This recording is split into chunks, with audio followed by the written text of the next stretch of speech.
Assalamu alaikum, brothers and sisters. The prescribed sitting posture between the two prostrations and during Tashahhud. In this video, we will review the correct forms of this sitting posture, explain the sunnah and legal evidence, and illustrate how a worshipper can perform it according to their ability. There are several primary postures for sitting, each with its specific time and place within the prayer. These postures are not only part of perfecting the prayer, but also reflect the prophetic guidance in adhering to confirmed sunnah. In this video, we will detail 3 confirmed sitting, which are iftirash, at-tawarruk, and al-iqaa. We will explain their contexts, rulings, and the correct way to perform them. First, al-iftirash sitting. This posture is the most commonly practiced sitting position, and this applies between the two prostrations and during the first Tashahhud. It has been reported in multiple hadiths of the Prophet ﷺ. In this sunnah practice, the worshipper spreads their left foot flat on the ground while raising the right foot upright, directing its toes toward al-Qibla, and sits with their weight resting on the left foot. Aisha, may Allah be pleased with her, described the Prophet's ﷺ prayer, saying, when he sat between the two prostrations, or for the first Tashahhud, he would spread his left foot and keep his right foot upright. If you are trying this position for the first time, you might find it slightly challenging. However, after a short period, you will likely find it more comfortable and easier than other postures.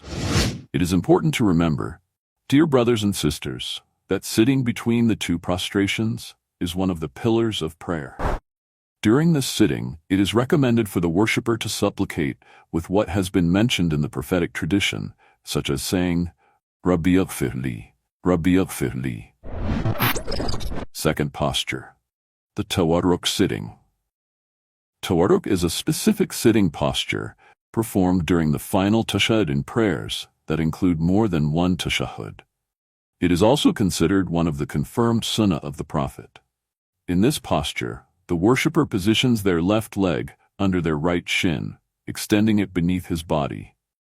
He sits with the weight of the body on the ground, while the right leg remains upright, with the toes pointing towards the Qibla. This sitting posture is performed during the final Tashahhud in 3 rak'at like Salat al-Maghrib, and 4 rak'at like Salat al-Dhuhr, al-Asr, and al-Asha prayers. It has been narrated by one of the companions regarding the description of the Prophet Muhammad's peace be upon him prayer. And when he sat up after the last rak'ah, he put forward the left foot, put erect the other one, and sat on his buttock.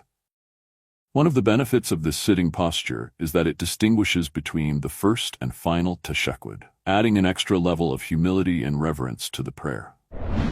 Third posture, al-iqaa sitting.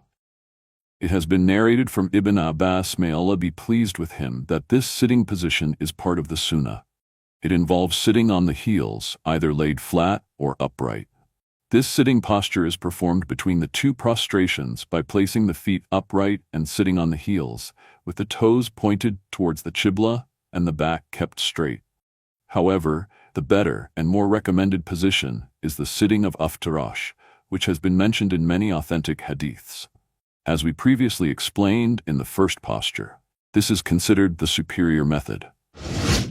There is also an incorrect form of al-iqaa that some people practice, which the Prophet ﷺ prohibited. The disliked form of iqraa in prayer involves squatting on the thighs and legs while relying on the hands for support, similar to the sitting posture of a dog or a wolf. This posture is referred to as Aqba al-Shaitan, or Satan's sitting, based on a narration from Aisha, may Allah be pleased with her. And what about the placement of the hands during the sitting between prostrations? The hands should rest on the thighs, with the right hand placed on the right thigh, and the left hand placed on the left thigh, near the knees or directly on the knees. We have explained the 3 sunnah sitting postures of the Prophet ﷺ. If a person is unable to sit in an iftirash position, or finds it excessively difficult due to health issues or other reasons, they may sit in any way that is manageable for them. This is based on the verse of Allah Almighty, so be mindful of Allah to the best of your ability. And the words of the Prophet ﷺ, if I order you to do something, then do of it as much as you can.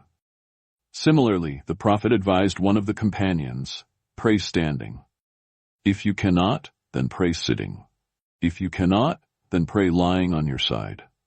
So if a person cannot sit in the prescribed sunnah manner between prostrations or during the Tashahhud, they may sit kneeling on their knees or in any position that is feasible for them. You have to know that flexibility in the sitting posture based on ability, and Allah knows best. فاتقوا الله ما استطعتم واسمعوا وأطيعوا وأنفقوا خيرا لأنفسكم ومن يوق شح نفسه فأولئك هم المفلحون